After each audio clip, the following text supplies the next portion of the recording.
So on this one, we're going to have a little look at how you can use something like a pattern fill together with some blend modes and a bit of texture just to actually turn something like this image at the top right here into more like the main image in the area there.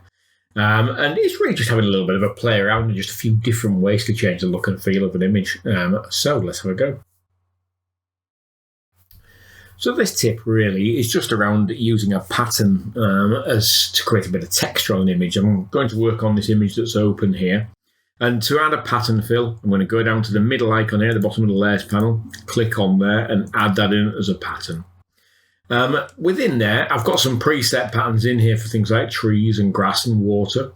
You can also go in there and import your own and create new patterns, but I'm quite happy to work with something like the grass pattern that's already in here. I'll click OK and it adds it in there. And what I want to do is just right click on there and convert that to a smart object. By converting it to a smart object, what it means is when I now double tap on this, I can open this up in its own tab as a separate image and make some edits to it individually specific to that layer. So in here, I'm going to make a couple of simple edits. First of all, I'm going to go in there and do, I'll start off by doing a filter from the filter gallery. And I'll go into filter gallery, and the one I'm going to use, just convert that to a smart object, is probably going to apply the glass filter, which I've got open here already.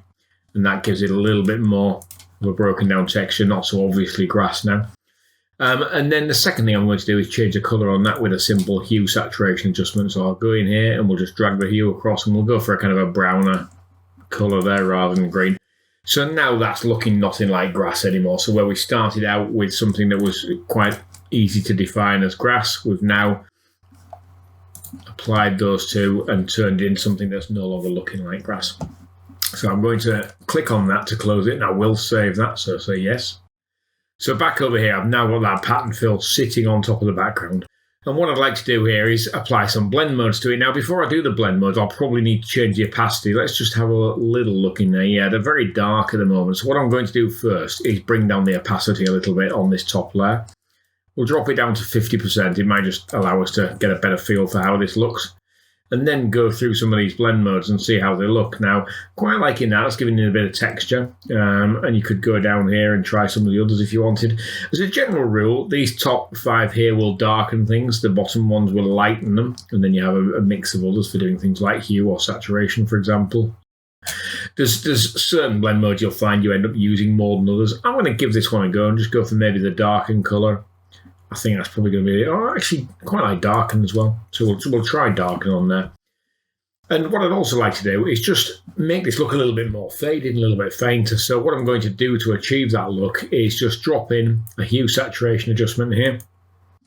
And on that one, I'm going to bring down the saturation slightly and just dull it out a little bit. So with some quite simple changes, we've now made that look a little bit more dated, a little bit more of a grainy effect on there, but not your standard grain. We've used a pattern fill on there with a blend mode. And then we've dropped on top of that a saturation reduction just to make it a little bit fainter. And we've taken the image from that, which is quite a bright, vibrant image, down to that, which is a little bit dulled out with a little bit of an effect on there. So hopefully that gives you a couple of things to try and play with. There's a lot of different patterns, a lot of different blend modes and effects you can drop onto there and adjustments you can drop onto there. But it's definitely interesting to have a play with those sometimes. And don't forget to just occasionally adjust the opacity to see if that helps you get the effect you want.